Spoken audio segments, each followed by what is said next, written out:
chemical bonding, રાસાયણિક બંધન. ગઈકાલે આપણે સી અગત્યનો topic that we have learned is very important topic is nothing but how to getting see variation equation. Variation પ્રમેય જોયો તો આપણે વેરિએશન થિયરમ પ્રમાણે વેરિએશન ઇક્વેશન સરેરાશ શક્તિ માટેનું ડિરાઈવ કર્યું હતું. Second important topic that we have seen is how to write down secular determinant. That everything we have learned. Now today we are going to learn very important concept that is called Euclid theory. યુકેલની કેટલીક પૂર્વધારણાઓ છે એરોમેટિસિટી માટે એ learn કરવાની છે અને calculation અગત્યના આવશે. આજનો lecture છે એ પણ એમસીક્યુ માટે ખૂબ જ અગત્યનો. એમસીક્યુ બેઝ જે કોમ્પિટિટિવ એક્ઝામ લેવાની છે એના માટે આજનું લેક્ચર છે એ ખૂબ જ અગત્યનો. યુકેલની પૂર્વધારણાઓ એના ઉપરથી આપણે પછી કેટલાક જે કેલ્ક્યુલેશન છે એ બધા કેલ્ક્યુલેશન્સ સમજશું. તો ખૂબ જ અગત્યના જે કેલ્ક્યુલેશન્સ જે લર્ન કરવાના છે that is from the very important theory that is Euclid's assumptions. યુકેલની પૂર્વધારણાઓ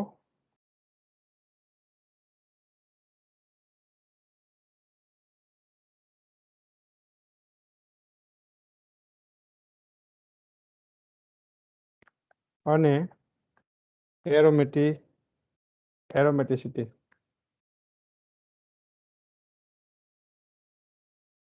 Aromatic character concept of aromaticity is given by Euclid.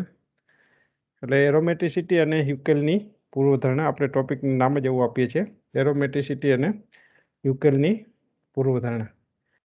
તો કાર્બનિક સંયોજનો છે એને તમે 3 ભાગમાં વહેંચી શકો. કયા કયા 3 ભાગ? તો કોઈ પણ કાર્બનિક સંયોજનો હોય તો એ કાર્બનિક સંયોજનો they are divided into 3 part. પ્રથમ જે છે સંતૃપ્ત સંયોજનો એટલે કે જેમાં સિંગલ બંધ જ હોય, માત્ર સિગ્મા ઇલેક્ટ્રોન જ હોય, ડબલ બંધ ના હોય. બીજું છે એલિફેટિક એટલે આલ્કાઇલ શૃંખલાવાળા. અને ત્રીજું જે અગત્યની કેટેગરી છે એ એરોમેટિક હાઇડ્રોકાર્બન જેમાં દ્વિબંધ આવેલા હોય એરોમેટિક હાઇડ્રોકાર્બન.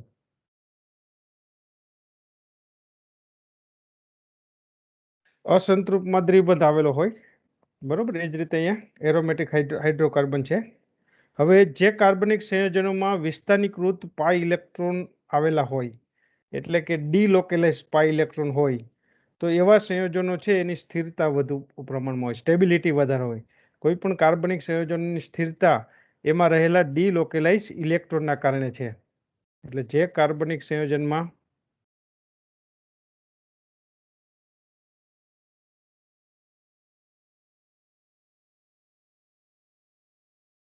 વિસ્થાનીકૃત એટલે ડીલોકેલાઇઝ that is delocalize વિસ્થાનીકૃત ડીલોકેલાઇઝ પાઈ ઇલેક્ટ્રોન ધરાવતા હોય, પાઈ ઇલેક્ટ્રોન આવેલા હોય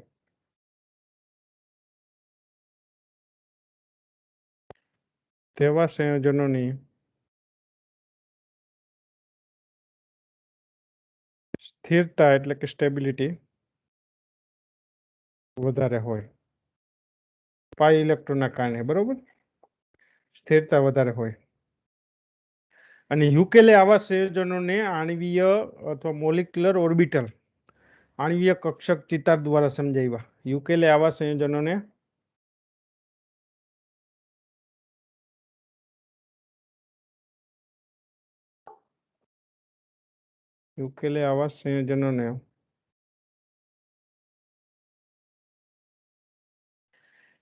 મોલિક્યુલર ઓર્બિટલ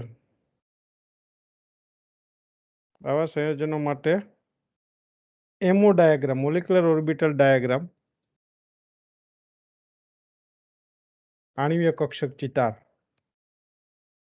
સમજાવ્યા બરોબર. એના માટેની કેટલીક અગત્યની જે પૂર્વધારણાઓ છે આ પૂર્વધારણાઓ પ્રમાણે યુકેલની જે નિયમની જે મુખ્ય પૂર્વધારણા છે એમાં પ્રથમ જે પૂર્વધારણા છે એ સમજીએ. પ્રથમ પૂર્વધારણા નંબર 1,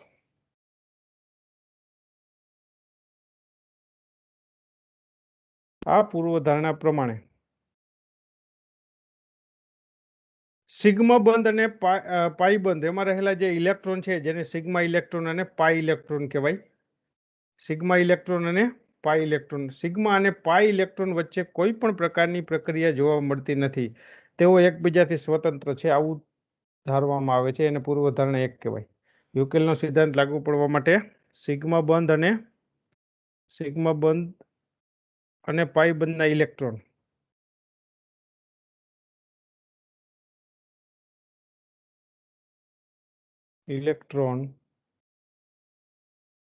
વચ્ચે કોઈ પણ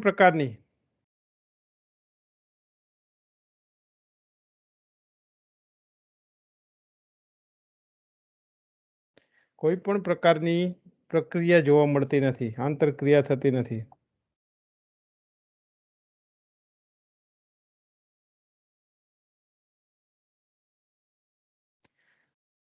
અર્થાત તેઓ સ્વતંત્ર છે.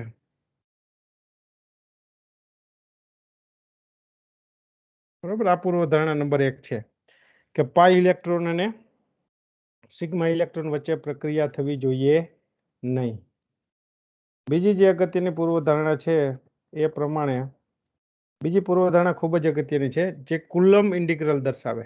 બે પ્રકારના સંકલન હોય, કુલંબિક સંકલન અને બીજું જે છે એ આવરણ સંકલન. એટલે આપણે કુલંબિક ઇન્ટિગ્રલની પહેલા વાત કરીએ, કુલંબિક સંકલન.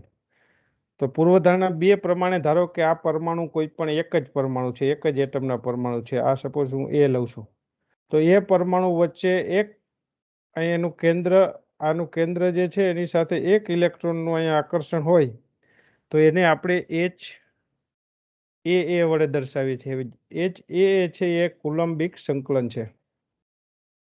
અહીંયા જે HAA લખીએ છીએ એ કુલંબિક સંકલન છે એ પરમાણુ માટે. આને દર્શાવાય HAA, જે કુલંબિક સંકલન છે એક જ પરમાણુમાં છે. આનો અર્થ આવો થાય કે એક પરમાણુમાં રહેલા ઇલેક્ટ્રોનનું કેન્દ્ર વચ્ચેનું આકર્ષણ. એ જ રીતે ધારો કે 2 પરમાણુ હોય તો આ રીતે દર્શાવવા પડે. બંને પરમાણુ એકબીજાના પડોશી પરમાણુ હોય તો એકબીજા સાથે સીધા જોડાયેલા હોય તો. સીધા જોડાયેલા ન હોય અને આ વસ્તુ લાગુ ન પડે. અહીંયા એક ઇલેક્ટ્રોનનું 2 પરમાણુના કેન્દ્ર વચ્ચેનું આકર્ષણ છે, જેને A અને B 2 પરમાણુ લઈએ તો એ આકર્ષણને આપણે કુલંબિક સંકલન HAB વડે દર્શાવી શકીએ. આ રીતે આ બંને કુલંબિક સંકલન છે. એટલે કુલંબિક સંકલન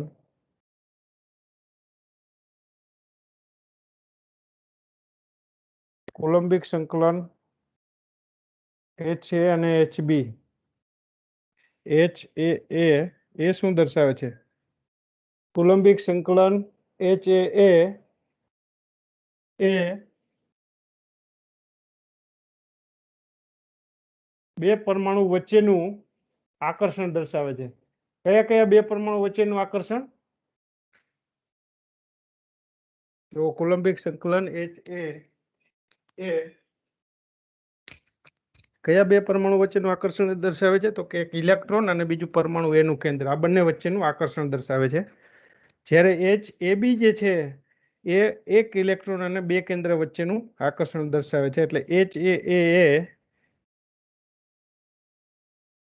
એક પરમાણુમાં રહેલા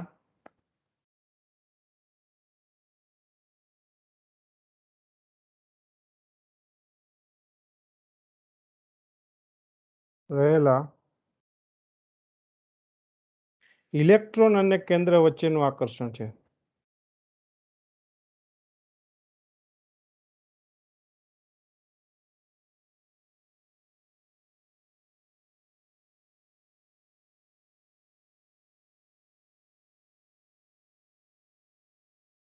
જેને આલ્ફા વડે દર્શાવાય.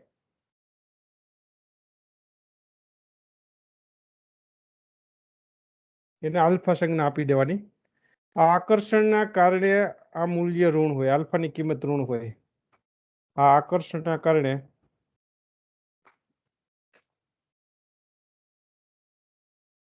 આ મૂલ્ય ઋણ હોય છે.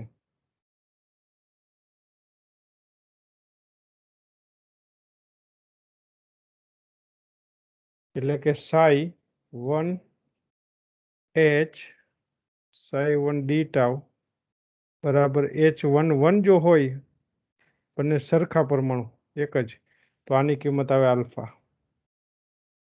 પડોશી એ અને બી પરમાણુઓ માટે HAB લખીએ છીએ, એકબીજા સાથે સીધા જોડાયેલા હોઈએ એને પડોશી એ અને બી પરમાણુ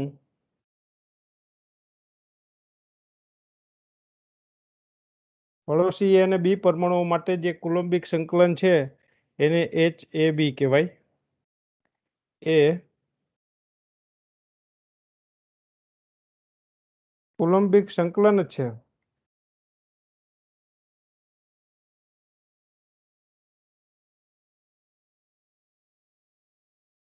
જેમાં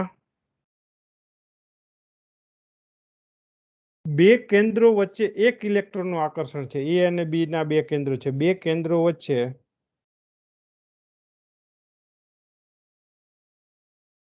એક ઇલેક્ટ્રોનનું આકર્ષણ છે, જેને આપણે બીટા વડે દર્શાવી શકીએ. એટલે કે psi1h psi2 લખું છું, અથવા psi a અને psi b પણ લખી શકો કોઈ પણ, બરોબર. બે જુદા જુદા પરમાણુ માટે મેં 1 અને 2 લખેલ છે, બરાબર. h12 અથવા HAB વડે દર્શાવાય. h12 છે, આની કિંમત લેવાની બીટા, બરોબર. બીટા બીટા તરીકે દર્શાવાય, આ મૂલ્યને બીટા તરીકે દર્શાવાય.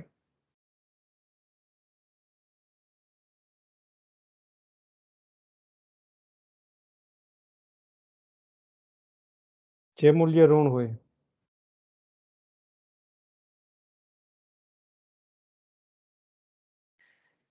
હવે અહીંયા ખાસ અગત્યની શરત એ છે કે એ અને બી જે છે એ ડાયરેક્ટ જોડાયેલા હોવા જોઈએ, એટલે કે પડોશી પરમાણુ હોવા જોઈએ. જો એ અને બી પડોશી પરમાણુ ન હોય તો આ મૂલ્ય શૂન્ય થાય. બિન પડોશી એ અને બી માટે આ મૂલ્ય શૂન્ય થાય. બીટા નહીં લેવાનું, પરંતુ શૂન્ય લેવાનું. એટલે જોવાનું, બે પરમાણુ જો એકબીજા સાથે સીધા જોડાયેલા હોય તો એની કિંમત બીટા લેવાની, અને જો સીધા જોડાયેલા ન હોય તો આ કિંમત તમારે શૂન્ય લેવાની, જેને આપણે કીધું કુલંબિક ઇન્ટિગ્રલની કિંમત, બરોબર. યુકેલની પૂર્વધારણા 2 પ્રમાણે કુલંબિક ઇન્ટિગ્રલની કિંમત કહેવાય.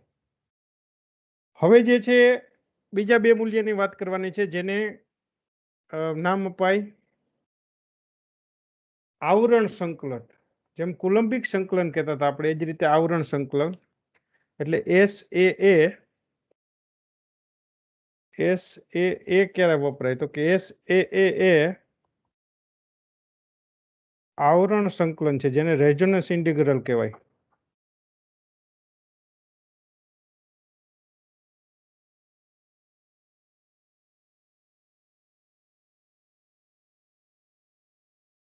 અને આગળ જે તમે લખ્યું એ કુલંબિક ઇન્ટિગ્રલ હતું, આને રેઝોનન્સ ઇન્ટિગ્રલ કહેવાય, આવરણ સંકલન કહેવાય, જે તરંગ વિધેયનું સામાન્યીકરણ દર્શાવે. SA એટલે બંને સમાન પરમાણુ હોય તો એ તરંગ વિધેયનું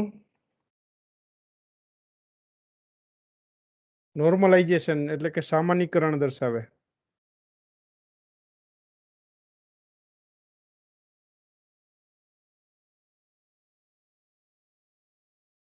આથી તેનું મૂલ્ય હંમેશા એક હોય. સામાન્યીકરણ શરત પ્રમાણે તેનું મૂલ્ય હંમેશા એક હોય છે, બરોબર. એટલે આ રીતે psi1 બે એક જ પરમાણુ માટે psi1 × psi1 જો એક જ પરમાણુ હોય તો એ કેસમાં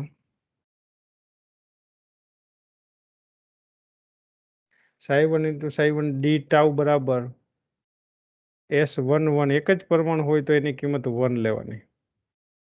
અને SAB માટે SAB એ પણ ઓર્થોગોનલ શરત દર્શાવે છે. SAB એ ઓર્થોગોનલ શરત દર્શાવે છે.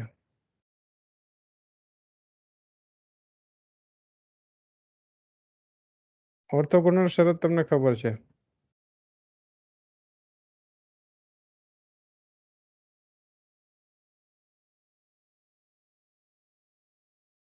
જેનું મૂલ્ય હંમેશા શૂન્ય હોય.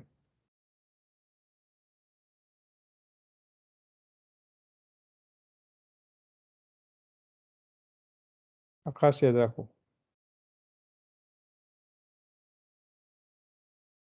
બે જુદા જુદા પરમાણુ હોય તો એનું મૂલ્ય હંમેશા શૂન્ય હોય ઓર્થોગોનલ શરત પ્રમાણે psi1 અને psi2 d tau.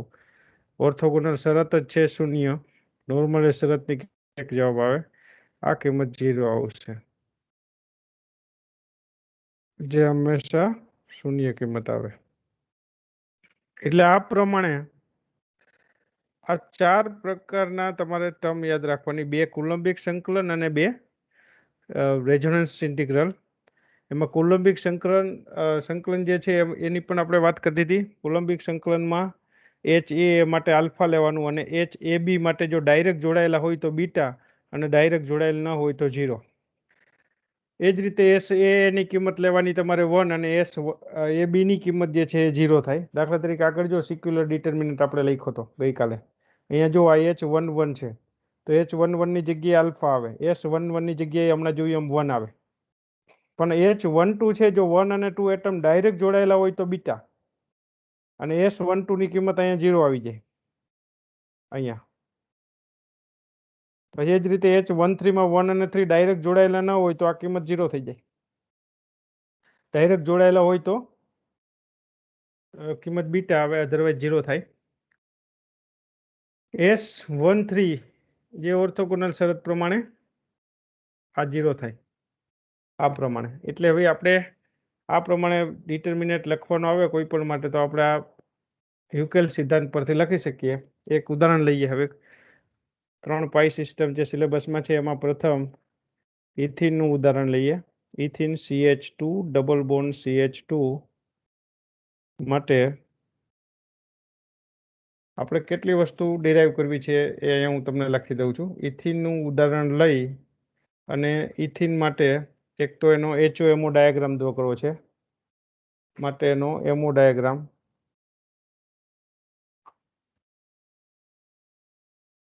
દોરી કેટલા પ્રકારના કેલ્ક્યુલેશન કરશું તો એમાં ઇલેક્ટ્રોનની શક્તિનું મૂલ્ય, જેને E પાઈ કહેવાય, પાઈ બાઇન્ડિંગ એનર્જી, સોરી E પાઈ, ઇલેક્ટ્રોનની શક્તિનું મૂલ્ય એટલે કુલ શક્તિ, ઇલેક્ટ્રોનની શક્તિનું મૂલ્ય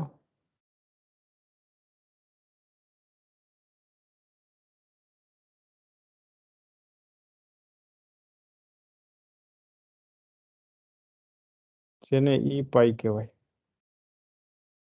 પેલું આપણે આ શોધવું છે, ઇલેક્ટ્રોનની શક્તિનું મૂલ્ય. પછી પાઈ બંધન શક્તિ, પાઈ બાઇન્ડિંગ એનર્જી. પછી આપણે શોધશું ડી લોકલાઇઝ એનર્જી, વિસ્તારીકૃત શક્તિ.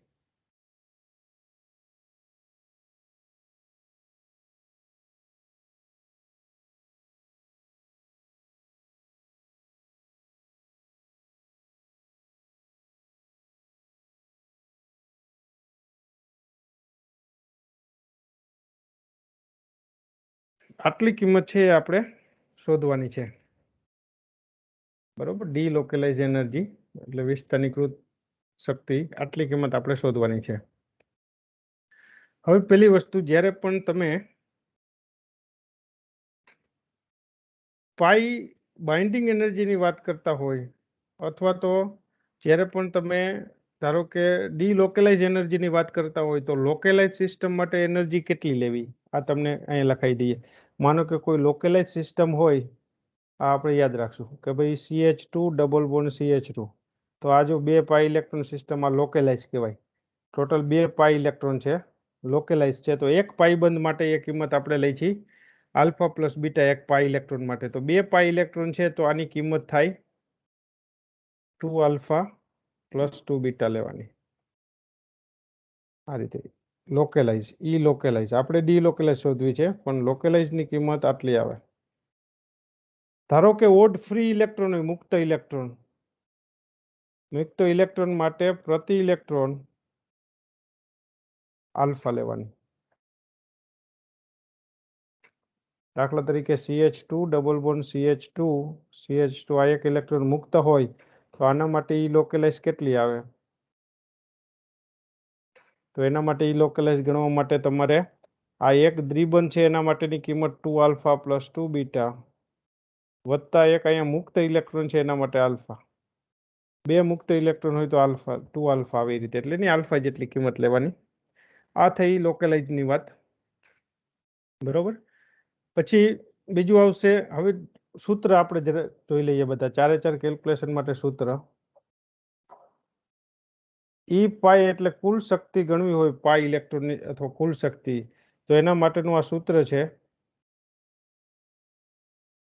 જેટલા ઇલેક્ટ્રોન NiEi દરેક લેવલની એનર્જી એને ગુણ્યા એમાં કેટલા ઇલેક્ટ્રોન છે એના વડે ગુણવાના, બરોબર, અને એનો સરવાળો કરવાનો સમેશન, એટલે તમને કુલ શક્તિ મળશે. આ રીતે પ્રથમ સ્તરમાં ધારો કે 2 ઇલેક્ટ્રોન હોય તો એની E1 ની જે એનર્જી હોય એને 2 થી ગુણવાના. E2 ની જે એનર્જી હોય એમાં પણ 2 ઇલેક્ટ્રોન હોય તો એને 2 થી ગુણવાના. ત્રીજા સ્તરમાં 0 ઇલેક્ટ્રોન હોય તો એને 0 થી ગણવાના. એટલે આ સૂત્રનો ઉપયોગ કરવાનો E પાઈ માટે. પછી ઓરિજિનલ એનર્જી આવશે, જેને શરૂઆતની શક્તિ કહેવાય. જે રીતે આપણે ડીલોકલાઇઝ એનર્જી લખીએ એ જ રીતે શરૂઆતની શક્તિ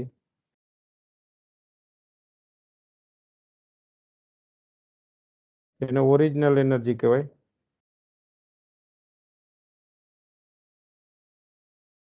એ ઓરિજિનલ એનર્જી જે છે એ પ્રતિ ઇલેક્ટ્રોન આલ્ફા લેવાની. પ્રતિ ઇલેક્ટ્રોન ઓરિજિનલ એનર્જી જે છે એ તમારે આલ્ફા લેવાની. એટલે 4 ઇલેક્ટ્રોન હોય તો 4 આલ્ફા આવે, 2 ઇલેક્ટ્રોન હોય તો 2 આલ્ફા આવે. હવે જો અહીંયા ખાસ જોવાનું કે તમારે ધારો કે E પાઈ શોધી લીધી, કુલ શક્તિ. આ કુલ શક્તિનું સૂત્ર થયું. હવે તમારે કુલ શક્તિમાંથી ધારો કે પાઈ બંધન શક્તિ જોઈ છે, એને પાઈ બંધન શક્તિ, તો એ શોધવા માટે જે કુલ શક્તિ જે છે એમાંથી E ઓરિજિનલ એટલે પ્રતિ ઇલેક્ટ્રોન આપણે જે આલ્ફા લીધી E ઓરિજિનલ, જેને E ઓરિજિનલ વડે દર્શાવાય, બરોબર, આ માઇનસ કરી દેવાની. એટલે તમને પાઈ બંધન શક્તિ મળી જશે. પાઈ બંધન શક્તિ પર ઇલેક્ટ્રોન જોતી હોય તો જેટલા ઇલેક્ટ્રોન એનાથી ડિવાઈડ કરવાનું. ડીલોકલાઇઝ એનર્જી જોતી હોય તો ડીલોકલાઇઝ એનર્જી, આ પ્રથમ કેલ્ક્યુલેશન થશે, આ બીજું કેલ્ક્યુલેશન થશે, ના ત્રીજું. તો ડીલોકલાઇઝ એનર્જી માટે સૂત્ર છે E pi minus E localise. Localise સિસ્ટમની એનર્જી જે છે એ તમારે માઇનસ કરી દેવાની. જો અહીંયા લોકલાઇઝ કેવી રીતે ગણવાની, તો પ્રત્યેક દ્વિબંધ દીઠ 2 આલ્ફા પ્લસ 2 બીટા લેવાના. પ્રત્યેક ફ્રી ઇલેક્ટ્રોન માટે આલ્ફા લેવાની. ફ્રી ઇલેક્ટ્રોન માટે બીટા ટર્મ ના આવે. એટલે આ જે છે ને એ લોકલાઇઝ એનર્જી થઈ ગઈ, બરોબર. આ રીતે હવે આપણે જુદા જુદા કેલ્ક્યુલેશન કરશું. હવે આપણે ઇથિન સિસ્ટમ માટે આ બધી વસ્તુ ગણવી છે. ચાલો, ઇથિન સિસ્ટમમાં પેલા પાઈ સેન્ટર કેટલા છે, પાઈ ઇલેક્ટ્રોન નહીં, પણ જે જગ્યાએ પાઈ ઇલેક્ટ્રોન જોડાયેલા હોય કે રેઝોનન્સથી લખી શકાય તો એને પાઈ સેન્ટર કહેવાય. એટલે ઇથિન માટે જો પાઈ સેન્ટર 2 છે, પાઈ કેન્દ્ર 2 છે, એટલે તમને 2/2 સિક્યુલર નિશ્ચાયક મળશે. સિક્યુલર નિશ્ચાયક, આપણે સિક્યુલર નિશ્ચાયક જે લખતા હતા એ સિક્યુલર નિશ્ચાયક 2/2 મળશે.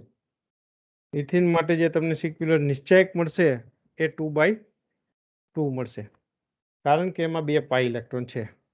હવે કેવી રીતે સિક્યુલર નિશ્ચાયક લખવો, તો એના માટે આપણે ઇથિન માટે તમને ખ્યાલ છે, ઇથિન અણુ માટે તરંગ વિધેય જો લખવું હોય તો એ પણ તમે લખી શકો. 2 પરમાણુ છે એટલે તરંગ વિધેય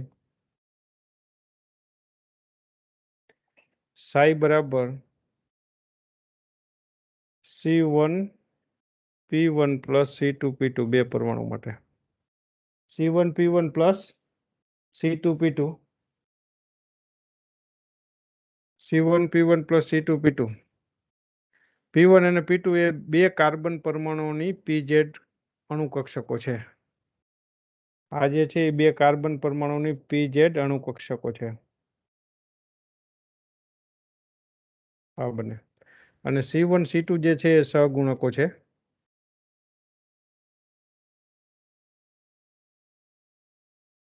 C1 અને C2 કોએફિશિયન્ટ સહગુણકો.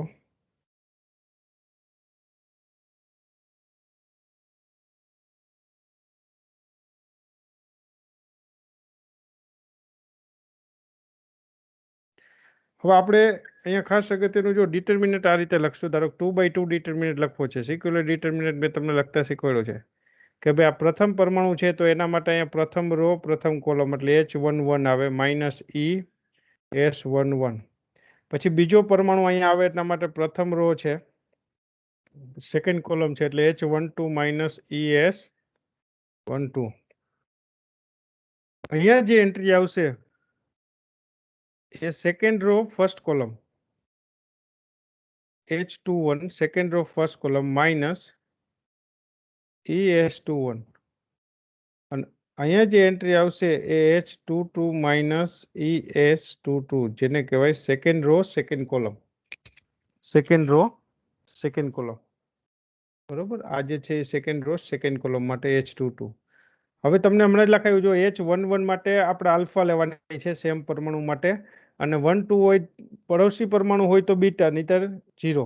જો અહીં લખેલું છે HA માટે આલ્ફા લઈ છે જ્યારે HAB માટે બીટા જો એકબીજા સાથે ડાયરેક્ટ જોડાયેલા હોય તો, અને ડાયરેક્ટ જોડાયેલા ન હોય તો એ કેસની અંદર આપણે આલ્ફા લઈ છે આના માટે અને જો ડાયરેક્ટ જોડાયેલા હોય તો બીટા નહીતર 0 લઈ છે. S11 એ નોર્મલાઇઝ સામાન્યકૃત શરત થઈ એટલે એના બરાબર 1 લઈ લે છે. અહીંયા H12 ની જગ્યાએ બીટા લઈશું કારણ કે એ બે ડાયરેક્ટ જોડાયેલા છે. જો 1 અને 2 પરમાણુ ડાયરેક્ટ જોડાયેલા છે. ES12 ઓર્થોગોનલ કહેવાય એટલે આ કિંમત 0 થઈ જશે. આ કિંમત 0 થઈ જશે. અહીંયા H21 પણ ડાયરેક્ટ જોડાયેલા છે 2 અને 1 એટલે એની કિંમત બીટા માઇનસ S21 આ કિંમત 0 થઈ જશે. આ કિંમત 1 રહેશે. જુઓ આ 0 આ 1 થઈ જશે. અહીંયા આવશે આલ્ફા માઇનસ E. H22 માટે આલ્ફા અને S22 1 થઈ જાય એટલે આલ્ફા માઇનસ E બરાબર 0. હવે આપણે દરેક ટર્મને બીટાથી ડિવાઈડ કરીએ એટલે આલ્ફા માઇનસ નેક્સ્ટ શું કરશું આપણે દરેક ટર્મ જે છે એને બીટાથી ડિવાઈડ કરશું એટલે alpha minus E upon beta. અહીંયા બીટા ડિવાઈડ બાય બીટા 1 થઈ જશે. અહીંયા પણ બીટા ડિવાઈડ બાય બીટા 1 થશે. અહીંયા alpha minus E upon beta આવશે બરાબર 0. દરેક પદને બીટા વડે ભાગી alpha minus E upon beta બરાબર x લેતા alpha minus E upon beta બરાબર x લઈ લેશું એટલે નિશ્ચયક આવો આવશે જો x1 1x. તમારે ડિફોલ્ટ સમજી જવાનું કે alpha minus E upon beta બરાબર મેં x લખ્યો છે અને અહીંયા 1 છે. આ સમીકરણમાં જો આમ પણ લખી શકો છો આ એન્ટ્રી 1 લખો છો તો 1 પરમાણુ માટે અહીંયા x આવે. હવે 1 2 સાથે સીધો જોડાયેલો હોય તો અહીંયા 1 લખવાના, સીધો જોડાયેલ ન હોય તો 0. એ જ રીતે આપણે સેકન્ડ એટમ માટે લખશું એટલે સેકન્ડ રો સેકન્ડ કોલમ જ્યાં x લખવાનું અને અહીંયા જે એન્ટ્રી આવશે એ ફર્સ્ટ એટમની છે એ સીધો જોડાયેલો છે એટલે એની કિંમત 1. આ રીતે તમે સિક્યુલર ડિટર્મિનન્ટ કોઈ પણ માટે લખી શકો. 3 પરમાણુ માટે લખવું હોય તો પણ તમે ડિટર્મિનન્ટ ડાયરેક્ટ લખી શકો. 3 પરમાણુ માટે કેવી રીતે ડિટર્મિનન્ટ લખવો એ જો તમારે સમજવું હોય તો હું તમને એ પણ બતાવું લખીને. ધારો કે તમારી પાસે 3 પરમાણુ છે CH2 double bond CH CH2 આ 3 પરમાણુ છે 1 2 3 કોઈ પણ આ 3 પરમાણુ છે કેટાઇન કેનાઇન કે કોઈ પણ. તો આના માટે મારે ડાયરેક્ટ ડિટર્મિનન્ટ લખવું હોય તો અહીંયા ફર્સ્ટ પરમાણુ માટે 1 1 2 સાથે ડાયરેક્ટ જોડાયેલું છે તો અહીંયા 1 આવશે. 3 સાથે ડાયરેક્ટ જોડાયેલ નથી તો 0. પછી સેકન્ડ એટમ માટે આ સેકન્ડ એન્ટ્રી અહીંયા x આવશે. સેકન્ડ 1 સાથે ડાયરેક્ટ અટેચ છે એટલે 1. 3 એટમ સાથે ડાયરેક્ટ અટેચ છે એટલે 1. પછી અહીંયા x આવશે થર્ડ માટે લખીએ છીએ, અને એ 2 સાથે ડાયરેક્ટ જોડાયેલ છે એટલે 1. 2 સાથે 1 સાથે જોડાયેલ નથી એટલે 0. આ રીતે આમ તમે સિક્યુલર ડિટર્મિનન્ટ ડાયરેક્ટ લખી શકો. આપણે 3 સેન્ટર વાળી સિસ્ટમ આવશે ત્યારે હું તમને બતાવીશ, આજે સમજવા માટે.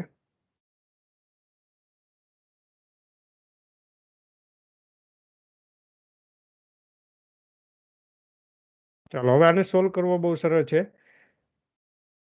x² - 1 બરાબર, આને સોલ્વ કરશો એટલે ખ્યાલ આવશે તમને. સોલ્યુશન કરતા આને x² - 1 બરાબર 0, x² બરાબર 1 આવશે. એટલે x બરાબર +or -1.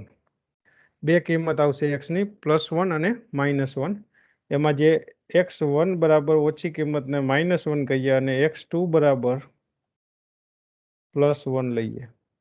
આ બે કિંમત આવશે. અહીંયા તમે વારાફરતી મૂકી દો. α-e/β બરાબર તમે x લીધા છે, ત્યાં એક વખત -1 કિંમત મૂકો, એક વખત +1 મૂકો, એટલે સમીકરણ આ રીતે મળશે. જો α-e/β બરાબર એક વખત તમારે કિંમત -1 લેવાની, x1 ની કિંમત જે છે, એટલે α-e =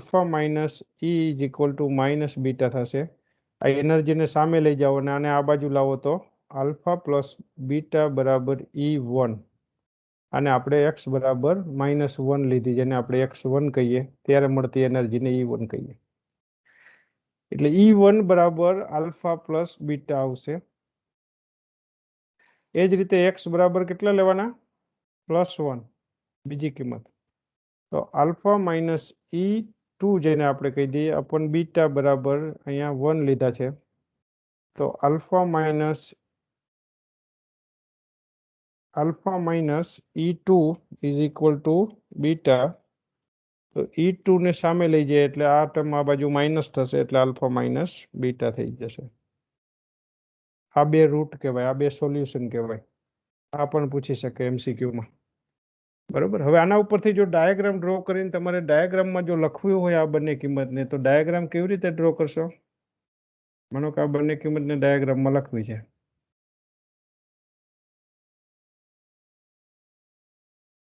તો આપણે ડાયાગ્રામ જે છે એ સિસ્ટમેટિક કેવી રીતે ડ્રો કરશું?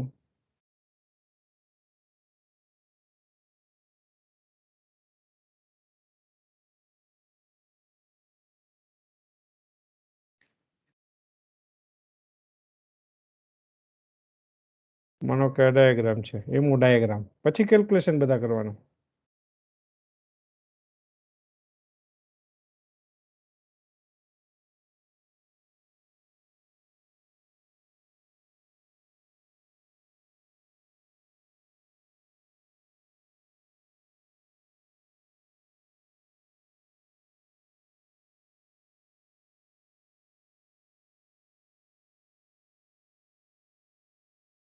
અહીંયા આપણે નોન બોન્ડિંગ લેવલ લઈ લઈએ. આની કિંમત જે છે નોન બોન્ડિંગ લેવલ કહેવાય, જેને આપણે બીટા વડે દર્શાવીએ, સોરી આલ્ફા વડે દર્શાવીએ. અને નીચે આવો ને તો અહીંયા નીચે જે બીટા વેલ્યુ જે છે એ પોઝિટિવ હોય, પહેલા કરતાં પોઝિટિવ હોય. અહીંયા ઉપર જે છે એ -β જેટલી વેલ્યુ હોય, પછી એની ઉપર જાવ તો -2 બીટા હોય. અહીંયા નીચે સ્કેલ બીટા પોઝિટિવ આવે. આપણી પાસે જો બે એનર્જી છે, E1 જે છે એ α+β છે, એટલે E1 આલ્ફા વેલ્યુ અહીંયા આવે છે, એટલે નીચે આવો એટલે બીટા જેટલો વધારો થાય, એટલે એ લેવલ અહીંયા આવશે E1, જેની કિંમત α+β આવે. પછી બીજું લેવલ E2 છે, જે એન્ટી બોન્ડિંગ છે, જે અહીંયા આવશે, α-β જેટલું લેવલ છે. આમાં બે જ લેવલ છે ઇથિનમાં, બરોબર. હવે ઇથિનમાં ટોટલ 2π ઇલેક્ટ્રોન છે, એટલે પ્રથમ લેવલમાં 2 ઇલેક્ટ્રોન આવશે, બીજું લેવલ ખાલી રહેશે. આ ડાયાગ્રામ કહેવાય ઇથિન સિસ્ટમ માટે. હવે આપણે જો કેલ્ક્યુલેશન કરવું હોય તો પહેલા જ તમને મેં કીધું કુલ શક્તિની ગણતરી. કુલ શક્તિ માટે, કુલ શક્તિ ગણવા માટે તમારે સૂત્ર મેં આપેલ છે σ-ni ei. તમારા કેસની અંદર I બરાબર 2 છે, N1 E1 plus N2 E2, બે જ લેવલ છે. પ્રથમ સ્તરમાં કેટલા ઇલેક્ટ્રોન છે? 2. એની એનર્જી છે આલ્ફા પ્લસ બીટા. બીજા એનર્જી લેવલમાં 0 ઇલેક્ટ્રોન છે, એની એનર્જી આલ્ફા માઇનસ બીટા છે, એટલે આખી કિંમત 0 થઈ જશે. એટલે જવાબ આવશે 2 આલ્ફા પ્લસ 2 બીટા, જે કુલ શક્તિનું મૂલ્ય છે ઈ પાઈ. ઇથિન માટે ઈ પાઈ કેટલી આવે એમસીક્યુમાં પૂછે તો તમારે 2 આલ્ફા પ્લસ 2 બીટા લખવી પડે. આ કુલ શક્તિ આપણે ગણી લીધી જો આ સૂત્ર પ્રમાણે. હવે પાઈ બંધન શક્તિનું સૂત્ર છે એના માટે ઈ પાઈ માઇનસ ઈ ઓરિજિનલ. ઈ ઓરિજિનલ કેટલી આવશે તો કે ઈ ઓરિજિનલ જે છે ઈ ઓરિજિનલ પ્રત્યેક ઇલેક્ટ્રોન આલ્ફા લઈએ છે, તો અહીંયા 2 ઇલેક્ટ્રોન હોવાથી 2 આલ્ફા જેટલી આવશે. તો આના પરથી તમારે અગત્યનું કેલ્ક્યુલેશન પાઈ બંધન શક્તિ ગણવી હોય, પાઈ બાઇન્ડિંગ એનર્જી, તો એના માટે ઈ પાઈ માઇનસ ઈ ઓરિજિનલ, ઈ પાઈ કેટલી છે 2 alpha plus 2 beta minus E original 2 alpha છે, એટલે જવાબ આવશે તમારો 2 બીટા. પાઈ બાઇન્ડિંગ એનર્જી પર ઇલેક્ટ્રોન ગણવી હોય તો ઇથિનમાં કુલ 2 ઇલેક્ટ્રોન છે, 2 પાઈ, એટલે 2 થી ડિવાઈડ કરશો એટલે પ્રત્યેક ઇલેક્ટ્રોન તમને પ્રતિ ઇલેક્ટ્રોન મળશે. પાઈ બાઇન્ડિંગ એનર્જી બીટા જેટલી મળશે. અને છેલ્લું જે અગત્યનું કેલ્ક્યુલેશન છે એ ડીલોકેલાઇઝ energy.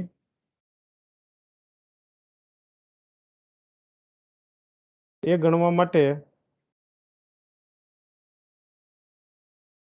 ડીલોકેલાઇઝ energy is equal to E pi minus E localize. Localize એટલે પ્રત્યેક દ્વિબંધ આપણે કેટલી લઈએ છીએ વેલ્યુ, અહીંયા લખેલ છે જુઓ, પ્રત્યેક દ્વિબંધ લોકલાઇઝ જે છે એ 2 આલ્ફા પ્લસ 2 બીટા, પ્રત્યેક ઇલેક્ટ્રોન આલ્ફા પ્લસ બીટા, 2 પાઈ ઇલેક્ટ્રોન હોય તો 2 આલ્ફા પ્લસ 2 બીટા, અને મુક્ત ઇલેક્ટ્રોન હોય તો એના માટે આલ્ફા જેટલી વેલ્યુ લે છે.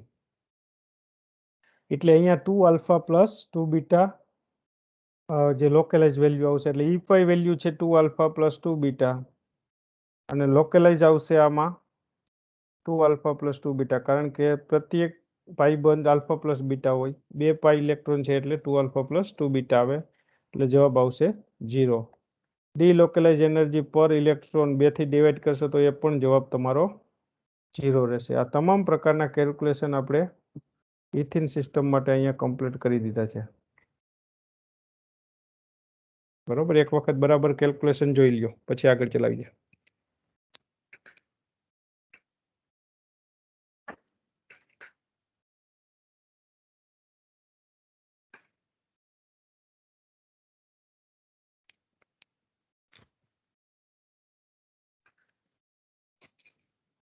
ખૂબ જ સિમ્પલ છે. બરોબર, શરૂઆતમાં તમારે નિશ્ચયક લખવાનું, નિશ્ચયક લખ્યા પછી એક્સના ફોર્મમાં લઈ અને ડિટર્મિનન્ટ છે એને સોલ્વ કરવાનો. સોલ્વ કર્યા પછી દરેક એનર્જી લેવલ લખી અને પ્રત્યેક એનર્જી લેવલમાં તમારે ઇલેક્ટ્રોન ગોઠવી અને પછી બધી જ ગણતરી કરવાની છે.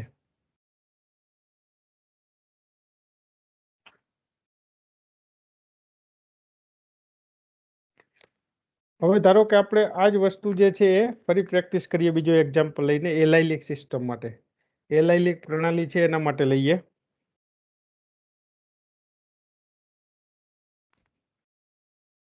એલાઇલિક પ્રણાલી માટે ઇથિન સિસ્ટમ પછી સેકન્ડ એલાઇલિક સિસ્ટમ.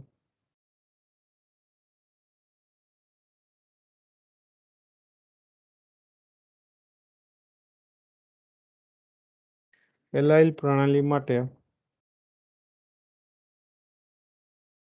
એલાઇલ પ્રણાલી એટલે C1 double bond C2 C3. અહીંયા કેટાયન પણ હોઈ શકે, એનાયન પણ હોઈ શકે, કોઈ પણ હોઈ શકે.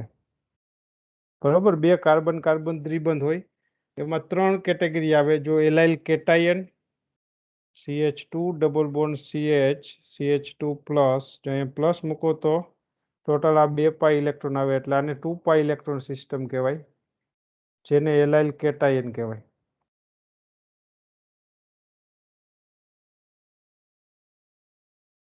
CH2 double bond CH CH2, અહીંયા 1 ઇલેક્ટ્રોન મૂકો તમે તો એને મુક્ત મૂલક કહેવાય, એલાઇલિક મુક્ત મૂલક, ફ્રી રેડિકલ.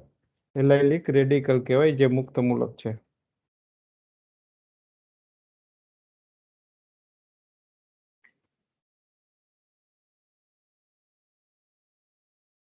3 પાઈ ઇલેક્ટ્રોન કહેવાય. બે પાઈ બંધના ઇલેક્ટ્રોન અને આ જો આમ રેઝોનન્સ થાય એટલે આને પણ પાઈ ઇલેક્ટ્રોન જ ગણવામાં આવે. રેઝોનન્સ લખશો એટલે અહીંયા શિફ્ટ થશે, લોકલાઇઝ થશે એટલે એને કહેવાય એલાઇલ મુક્તમૂલક,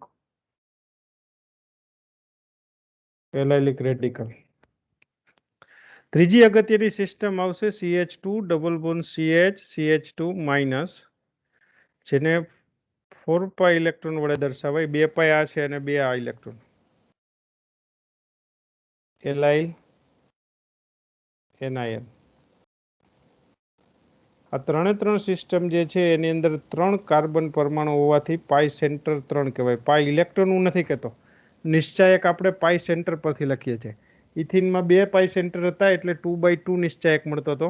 અહીંયા 3 પાઈ સેન્ટર છે એટલે આનો નિશ્ચાયક આપણે 3/3 મળશે. આ ત્રણ માટે કેટાયન, એનાયન અથવા કોઈ પણ માટે ત્રણ માટે આપણે જે તરંગ વિધેય લખશું એ આ રીતે લખાશે. સાઈ બરાબર જેમ પેલામાં 2 જ લખ્યા હતા એમ અહીંયા 3 C1P1 plus C2P2 plus C3P3 3 પરમાણુ છે એટલે આનો જો સિક્યુલર ડિટર્મિનન્ટ લખવો હોય નિશ્ચાયક તો કેવી રીતે લખાય? સિક્યુલર નિશ્ચાયક એ 3/3 નિશ્ચાયક આવશે. આ રીતે લખાશે. જો પ્રથમ એન્ટ્રી છે એટલે H11 માઇનસ ES11, બીજી એન્ટ્રી માટે H12 સેકન્ડ કોલમ,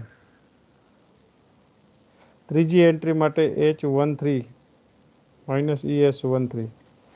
એ જ રીતે અહીંયા લખ્યું હોય તો સેકન્ડ રો ફર્સ્ટ કોલમ છે એટલે H21 minus ES21, H22 minus ES22 અને H23 માઇનસ ES23 આ રીતે લખાય. અહીંયા લખવું હોય તો H31 માઇનસ ES31, ત્રીજી row first column H32 minus ES32 અને અહીંયા આવશે H33 માઇનસ ES33. હવે તમને ખ્યાલ છે એક વસ્તુ કે અહીંયા જે આ નિશ્ચાયક પરથી H11 ની કિંમત શું થશે તો કે આલ્ફા થશે. S11 ની કિંમત 1 થશે એટલે એ આલ્ફા માઇનસ E થઈ જશે. આ આલ્ફા થશે. જુઓ H11 ની કિંમત જે છે એ આલ્ફા. એ જ રીતે H22 હોય તો પણ આલ્ફા, H33 હોય તો પણ આલ્ફા. બરાબર. H12 કે H21 આ બે એકબીજા સાથે ડાયરેક્ટ જોડાયેલા છે. પરમાણુ 1 અને 2 અહીંયા ચેક કરો. 1 અને 2 એકબીજા સાથે જો ડાયરેક્ટ જોડાયેલા છે યસ તો કિંમત બીટા, એટલે આની કિંમત બીટા આવશે.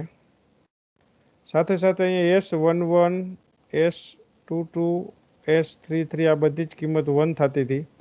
S12 હોય કે S21 હોય કે S31 હોય કોઈ પણ હોય આ બધી કિંમત 0 થાય એટલે આ કિંમત બીટા થઈ જશે. ફરી ત્રીજી એન્ટ્રી H13, 1 અને 3 જો ડાયરેક્ટ જોડાયેલા નથી એટલે કિંમત 0 લેવાની, આલ્ફા બીટા ન આવે. 1 અને 3 ડાયરેક્ટ જોડાયેલા નથી, 1 2 સાથે 2 3 સાથે છે માટે એ કિંમત 0.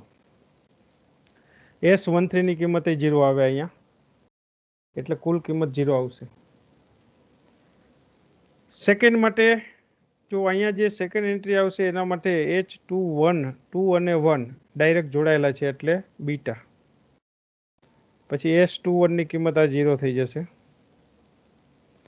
પછી અહીંયા એન્ટ્રી આવશે H22, H22 ની કિંમત આવશે આલ્ફા માઇનસ E, S22 1 થશે. પછી અહીંયા આવશે H23, 2 અને 3 જો ડાયરેક્ટ જોડાયેલા છે 2 અને 3 yes. H second column third row 2 અને 3 એટમ ડાયરેક્ટ જોડાયેલા છે માટે એ કિંમત મારે આલ્ફા લખવી પડે, સોરી બીટા લખવી પડે. 2 અને 3 ડાયરેક્ટ જોડાયેલા છે એટલે કિંમત બીટા. પછી અહીંયા આવશે H31 ડાયરેક્ટ જોડાયેલા નથી એટલે 1 3 જેમ 0 લખી છે એ જ રીતે અહીંયા 0. H32 3 અને 2 ડાયરેક્ટ જોડાયેલ છે એટલે બીટા. S32 તો 0 થઈ જશે. અને અહીંયા H33 માટે આલ્ફા માઇનસ ઈ H33 માટે 1. આમ તમને ખ્યાલ ના આવે તો આમ લખી દેવાનું. એટમ 1 ની એન્ટ્રી લખો છો એટલે આલ્ફા માઇનસ ઈ એની સાથે ડાયરેક્ટ જોડાયેલો હોય એની એટમની એન્ટ્રી આવે બીટા અને બાકીનાની 0. સેકન્ડ એટમની એન્ટ્રી લખો છો એટલે સેકન્ડ રો સેકન્ડ કોલમમાં આલ્ફા માઇનસ ઈ લખવાનું. સેકન્ડ એટમ સાથે 1 અને 3 ડાયરેક્ટ જોડાયેલા છે એટલે બીટા.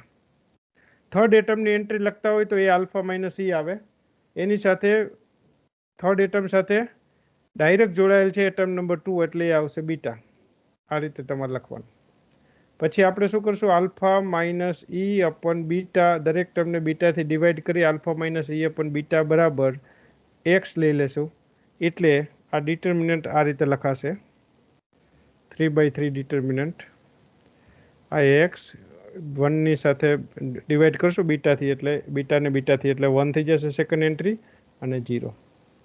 પછી સેકન્ડ એટમ માટે અહીંયા એક્સ આવશે. સેકન્ડ એટમ 1 અને 3 માટે ડાયરેક્ટ અટેચ થયેલ છે તો 1 1. સીધો અટેચ ન હોય તો 0 આવે. એ જ રીતે અહીંયા એક્સ આવશે. 3 2 સાથે ડાયરેક્ટ છે એટલે આ કિંમત 1 અને 3 1 સાથે ડાયરેક્ટ જોડાયેલ નથી એટલે 0. આ 3/3 નિશ્ચાયક આવશે. આ નિશ્ચાયકને તમે સોલ્વ કરશો એટલે આ પ્રથમ ટર્મ એટલે આ રો અને કોલમ છોડી દેવાની. આ રો અને આ કોલમ તમારે છોડી દેવાની. તો કૌંસમાં અહીંયા આવે એક્સ ઇન્ટુ એક્સ એટલે એક્સ સ્ક્વેર -1. પછી અહીંયા -1 આવશે સેકન્ડ એન્ટ્રી જે છે એટલે આ રો અને આ કોલમ છોડી દેવાની એટલે 1 ઇન્ટુ એક્સ એક્સ -0 ઇન્ટુ 1 0 આવશે. થર્ડ એન્ટ્રી તો અહીંયા 0 છે એટલે લખવાની જરૂર નથી. એટલે એક્સ ઇન્ટુ એક્સ સ્ક્વેર એટલે એક્સ ક્યુબ -x બરાબર 0 થઈ જશે. માટે એક્સ ક્યુબ -2x બરાબર 0. માટે એક્સ કોમન લેશો એટલે એક્સ સ્ક્વેર -2 બરાબર 0. કાં તો એક્સ બરાબર 0 આવે અથવા એક્સ સ્ક્વેર -2 બરાબર 0 આવે. આનો મતલબ આવો થાય. માટે એક્સ સ્ક્વેર બરાબર 2 પ્લસ થઈ જાય તો એક્સ બરાબર ±√2 આવે. એટલે જો એક્સની કિંમત આવી ગઈ. એક્સની કિંમત જે શક્ય 3 કિંમત લેવાની છે એ એક્સ બરાબર 0 આવી ગઈ, એક્સ બરાબર +2 અને એક્સ બરાબર -2. આ 3 શક્ય કિંમત આવી ગઈ એક્સની. બરાબર? એક્સ બરાબર +2, એક્સ બરાબર -2, એક્સ બરાબર 0. આ 3 શક્ય કિંમત આવી ગઈ. હવે આ 3 શક્ય કિંમત પ્રમાણે આપણે જો આમાં જઈએ તો તમને ખ્યાલ આવશે.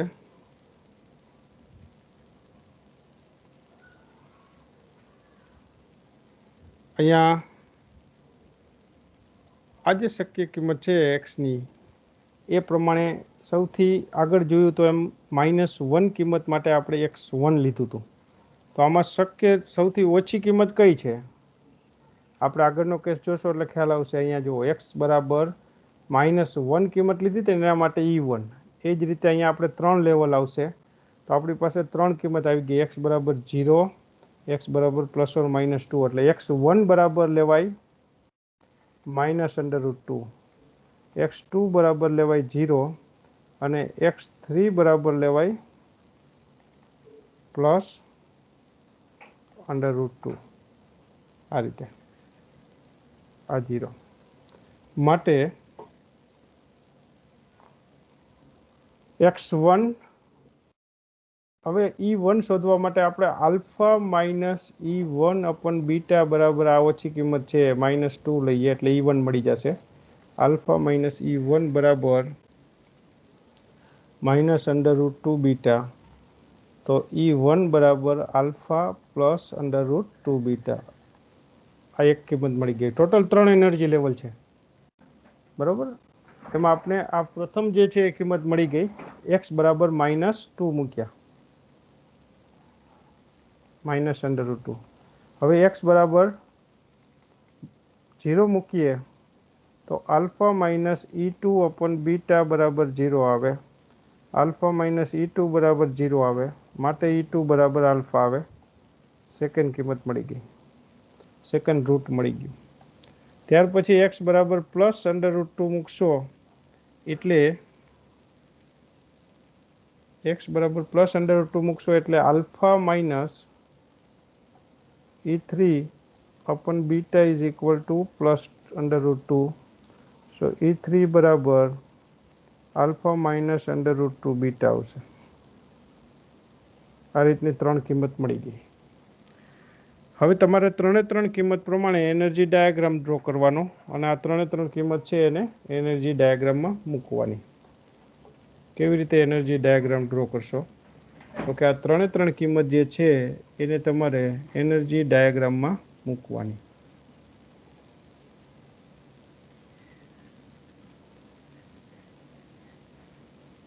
આપણી પાસે ત્રણ સિસ્ટમ છે, એલાઇલ કેટાયન, એલાઇલ એનાયન અને એલાઇલ રેડિકલ. આ સિસ્ટમમાં ફક્ત છે ને ઇલેક્ટ્રોન જ અલગ અલગ છે, બાકી બધું સરખું છે.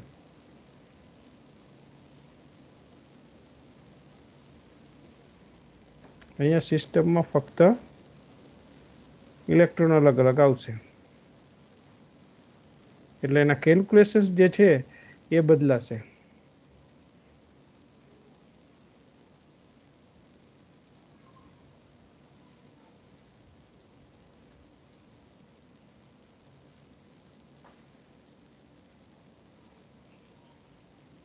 એના ફક્ત કેલ્ક્યુલેશન જે છે ને એ બદલાઈ જશે.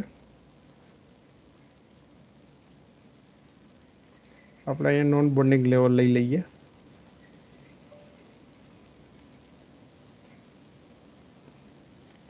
અહીંયા ધારો કે નોન બોન્ડિંગ લેવલ લઈ લઈએ.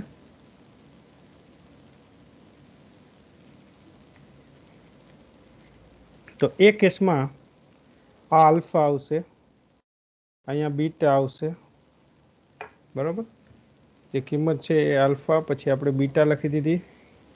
અહીંયા જે કિંમત આવશે એ 2 બીટા, નીચે પોઝિટિવિટી છે, ઉપર માઇનસ બીટા, -2 બીટા, આવો સ્કેલ હશે. આ નોન બોન્ડિંગ લેવલ કહેવાય. ઉપર જે છે એ એન્ટી બોન્ડિંગ મોલિક્યુલર ઓર્બિટલ, નીચે બોન્ડિંગ મોલિક્યુલર ઓર્બિટલ આવે. ત્રણ લેવલ આવશે. એમાં પ્રથમ લેવલ જે છે એની એનર્જી કેટલી છે? E1 બરાબર આલ્ફા પ્લસ √2 બીટા. √2 એટલે 1.42, એટલે લગભગ અહીંયા 1 બીટા છે. આપણે 1.42 બીટા જોઈ છે, એટલે બીટા 1 બીટા અને 2 બીટાની વચ્ચે આ કિંમત આવશે, એટલે લગભગ એ લેવલ અહીંયા હશે.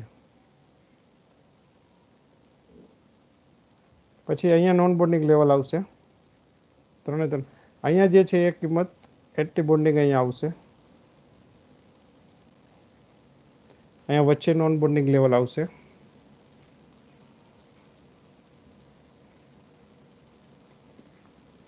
Something here.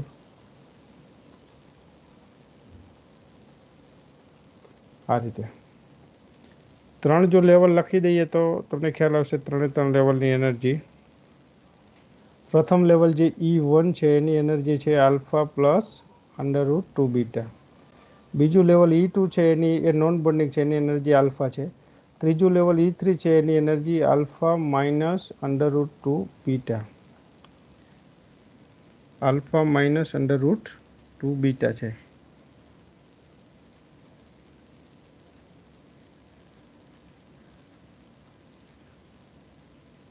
આ રીતે ત્રણ લેવલ મેં લખી દીધા છે. હવે જો પ્રથમ લેવલમાં આપણે કેટાયન, એનાયન અને રેડિકલને અલગ કરીએ, મુક્ત મૂલકને, તો કેટાયન પ્રમાણે કેટાયનમાં 2 પાઈ ઇલેક્ટ્રોન હોય, એલાઇલિક કેટાયનમાં. મુક્ત મૂલકમાં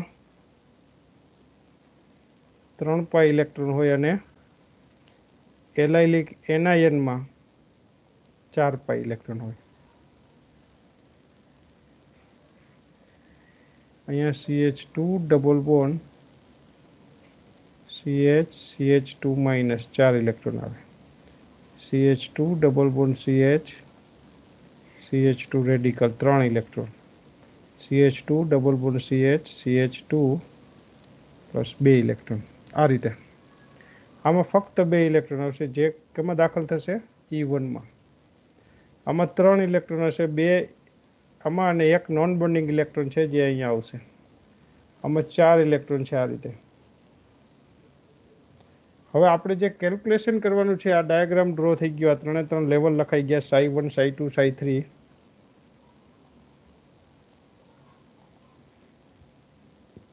હવે ખૂબ જ અગત્યની વાત અહીંયા જે ડાયાગ્રામ પરથી જે જુદી જુદી ગણતરી કરવાની છે એમાં પ્રથમ આપણે C3H5 પ્લસ કેટાયન માટે ગણતરી કરીએ.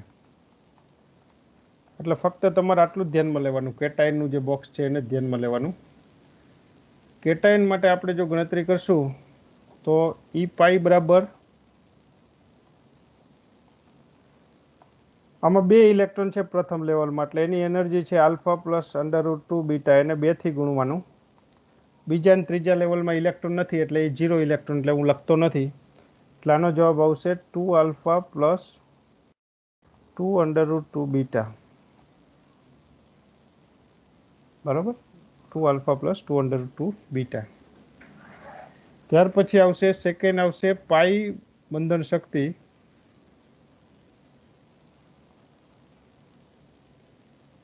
પાઈ બંધન શક્તિ ગણવા માટે અહીંયા 2 ઇલેક્ટ્રોનની શરૂઆતની શક્તિ કેટલી આવશે?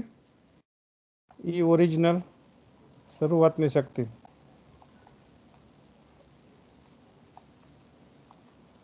બરાબર 2 આલ્ફા આવશે, 2 જ ઇલેક્ટ્રોન છે માટે E પાઈ બરાબર પાઈ બંધન શક્તિ બરાબર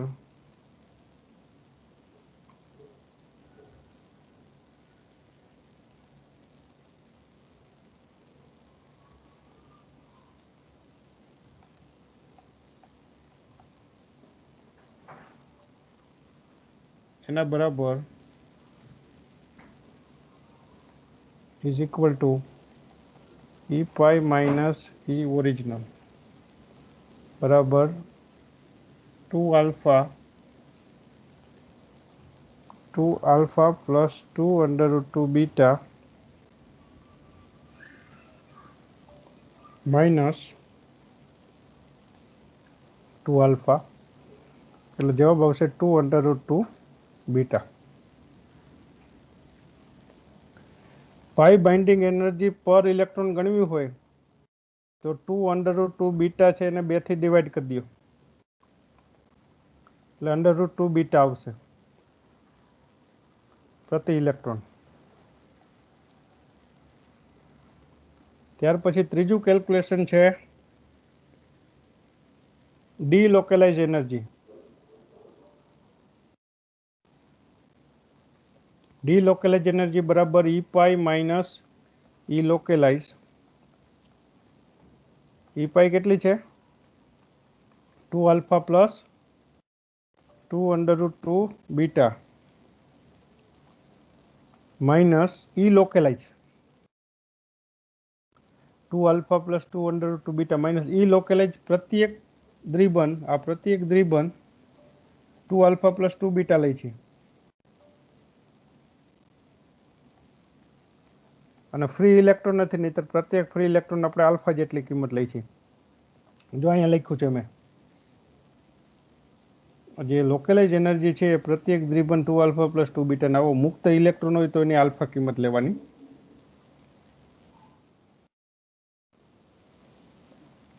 એટલે 2 આલ્ફા આનું સાદુરૂપ આપશો એટલે 2 આલ્ફા કેન્સલ થઈ જશે, 2 √2 બીટા અને અહીંયા 2 બીટા છે એ પણ આ રીતે માઇનસ કરશો, 2 √2 બીટા માઇનસ 2 બીટા, એટલે તમારો જે આન્સર છે એ કેટલો આન્સર આવશે? √2 બીટા કોમન કાઢી લેવાનું, સોરી 2 બીટા કોમન કાઢી લેવાનું, એટલે 1 માઇનસ અથવા તો માઇનસ 2 બીટા છે અહીંયા, ખાસ ધ્યાન રાખજો. એટલે આ રીતે 2 બીટા કોમન લઈ લો બહાર, બ્રેકેટની બહાર, આ 2 બીટા, તો કૌંસમાં આવે અહીંયા 1 માઇનસ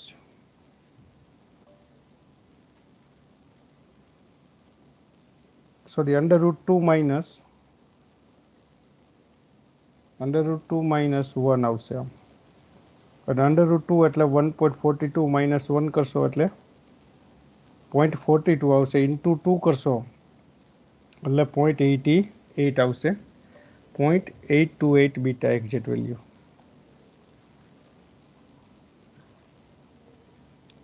આ રીતે તમને ડીલોકેલાઇઝ એનર્જી મળી જશે. અને ડીલોકેલાઇઝ એનર્જી પર ઇલેક્ટ્રોન જો શોધવી હોય તો તમારે 0.828 ડિવાઈડ બાય 2 ઇલેક્ટ્રોન છે એટલે 2 કરી દેવાના, એટલે 0.414 આવશે.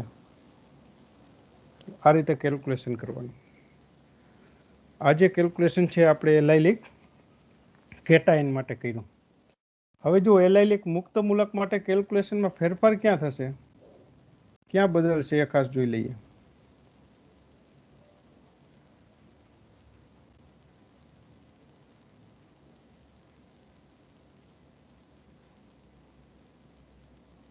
એલાઇલિક મુક્ત મૂલક માટે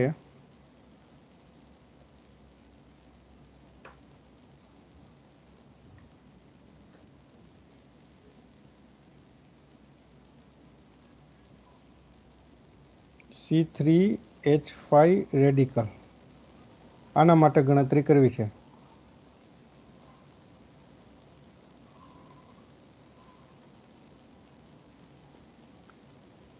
આ કેવી રીતે ગણતરી કરશું આપણે? જો આના માટે તમારે ગણતરી કરવી હોય તો આ ગણતરી માટે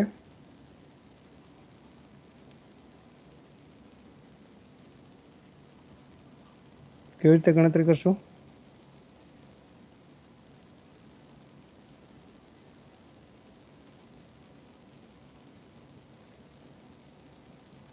એલાઇલિક મુક્ત મૂલક પ્રથમ ગણતરી કઈ આવશે? એલાઇલિક મુક્ત મૂલક માટે ઈ પાઈ બરાબર પ્રથમ લેવલમાં કુલ શક્તિ ગણવી છે. પ્રથમ લેવલમાં 2 ઇલેક્ટ્રોન છે, એને આલ્ફા પ્લસ √2 બીટાથી ગુણશો,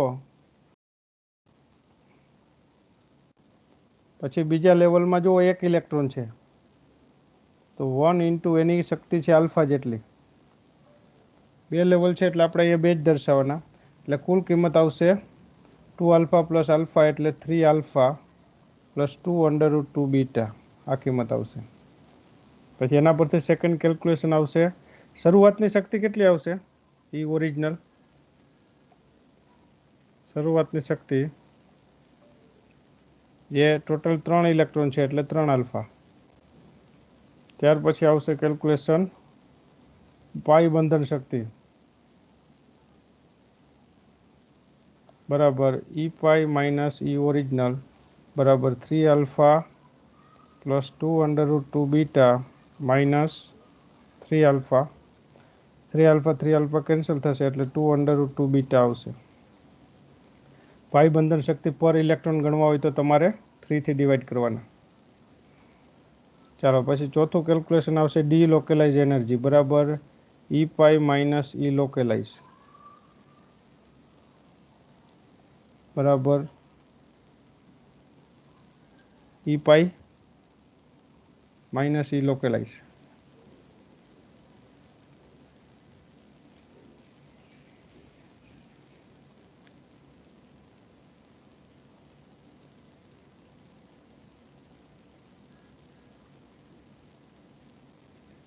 ઈ પાઈ માઇનસ ઈ લોકેલાઇઝ કરશો એટલે ઈ પાઈ છે 3 આલ્ફા પ્લસ 2 √2 બીટા માઇનસ ઈ લોકેલાઇઝ એક ડબલ બંધ છે એટલે 2 આલ્ફા 2 બીટા જેટલી વેલ્યુ માઇનસ કરવાની, વત્તા એક ફ્રી ઇલેક્ટ્રોન છે એના માટે આલ્ફા જેટલી, એટલે ટોટલ કિંમત થશે 3 આલ્ફા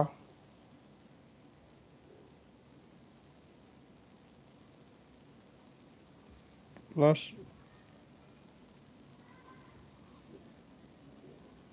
2 √2 બીટા માઇનસ 2 આલ્ફાના માઇનસ 2 આલ્ફા એટલે માઇનસ 3 આલ્ફા માઇનસ 2 બીટા. આનો જવાબ પણ આગળની જેમ 2 √2 બીટા માઇનસ 2 બીટા કરશો આની જેમ એટલે 0.828 આવશે.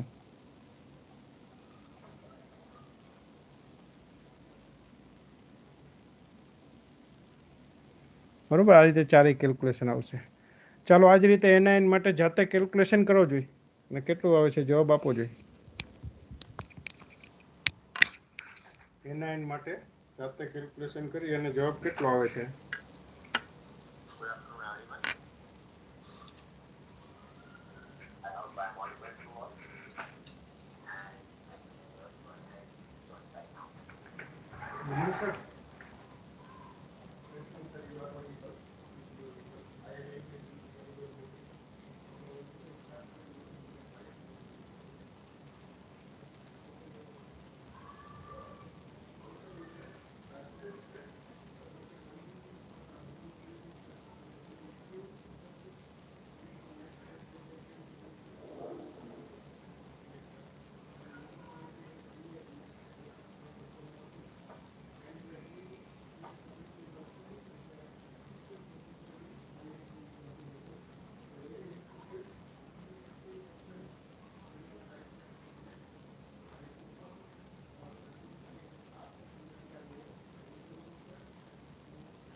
So for allylic anion, there are 4 electrons, 2 electrons in a E1 level and 2 electrons are in a E2 level.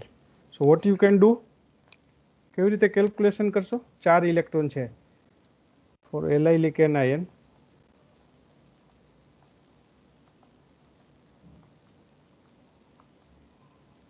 It's a CH2 double bond CH2 4 electron છે. જો 4 ઇલેક્ટ્રોન છે. તો પ્રથમ જે કેલ્ક્યુલેશન છે એ તમારે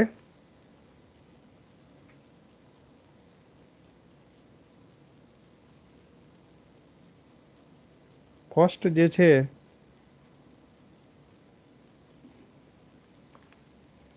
એ તમારે ઈ પાઈ કુલ શક્તિ ગણવાની છે. કુલ શક્તિ કેવી રીતે ગણશો?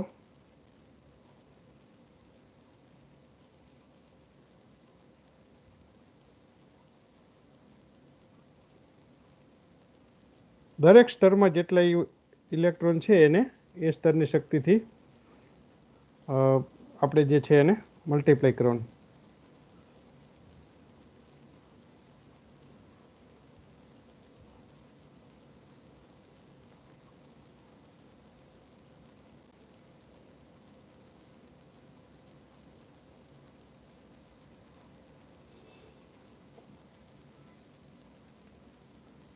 CH2 C double bond CH2 minus એટલે કુલ શક્તિ ગણવા માટે કુલ શક્તિ બરાબર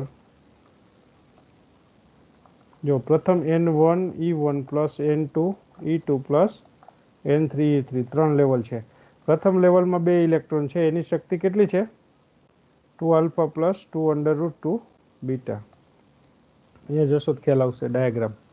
પ્રથમ લેવલની શક્તિ છે alpha plus under root 2 beta, sorry alpha plus under root 2 beta, એટલે મેં ઓલરેડી 2 વડે મલ્ટીપ્લાય કરી દીધા છે, but it's alpha plus under root 2 beta.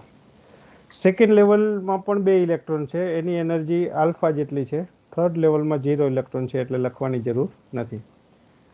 So it's 2 alpha plus 2 under root 2 beta plus 2 alpha, એટલે કુલ કિંમત થશે 4 alpha plus 2 under root 2 beta. આ કુલ શક્તિ આવી ગઈ. હવે તમારે કુલ શક્તિ શોધ્યા પછી શરૂઆતની શક્તિ લખવી હોય, ઓરિજિનલ એનર્જી ઈ ઓરિજિનલ, તો એના માટે પ્રત્યેક ઇલેક્ટ્રોન દીઠ આલ્ફા હોય. આમાં 4 પાઈ ઇલેક્ટ્રોન છે એટલે 4 આલ્ફા આવશે. પછી પાઈ બંધન શક્તિ શોધવી હોય તો એના માટે ઈ પાઈ માઇનસ ઈ ઓરિજિનલ. ઈ પાઈ છે 4 alpha plus 2 under root 2 beta minus E original 4 alpha એટલે જવાબ આવશે તમારો પાઈ બંધન શક્તિ જોજો બીટામાં જશે, એમાં આલ્ફા ટર્મ કેન્સલ થઈ જતી હશે.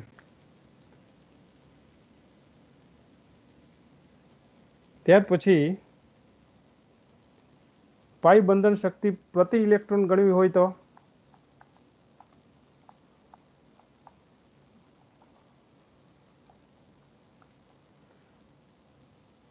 એના માટે 2√2 બીટા, આમાં ટોટલ 4 પાઈ ઇલેક્ટ્રોન છે, આ 4 ઇલેક્ટ્રોન છે એટલે આપણે ડિવાઈડ બાય 4 કરીએ.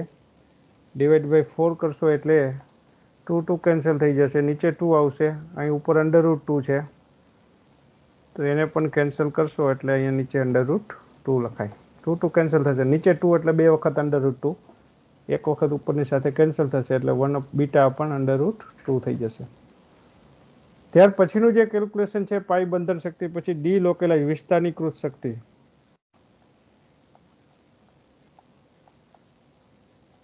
જેને કહેવાય ડીલોકેલાઇઝ એનર્જી.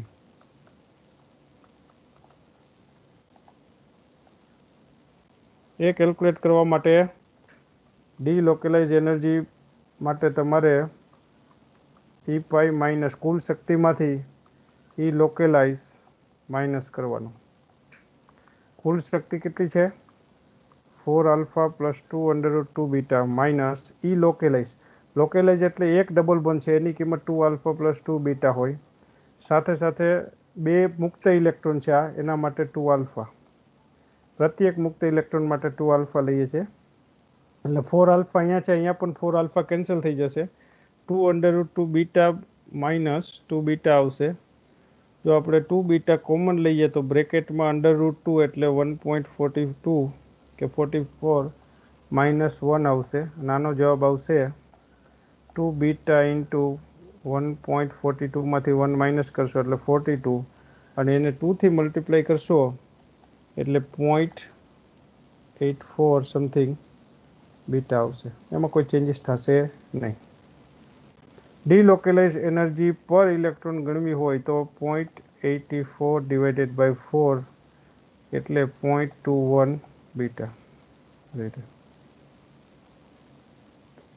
આ ટાઈપના કેલ્ક્યુલેશન છે એ પૂછી શકે. આ બે સિસ્ટમ આપણા સિલેબસમાં આપી છે, ન્યુટાડાઇન કે બીજી કોઈ સિસ્ટમ ગણવાની જરૂર નથી. એટલે આ બંને સિસ્ટમ માટે આપણે કેવી રીતે જુદા જુદા કેલ્ક્યુલેશન કરવા એની વાત કરી દીધી છે.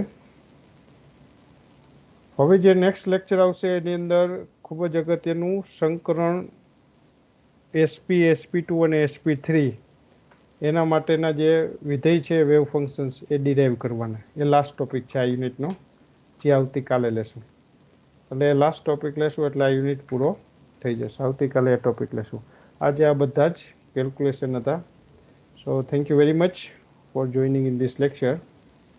Thank you all.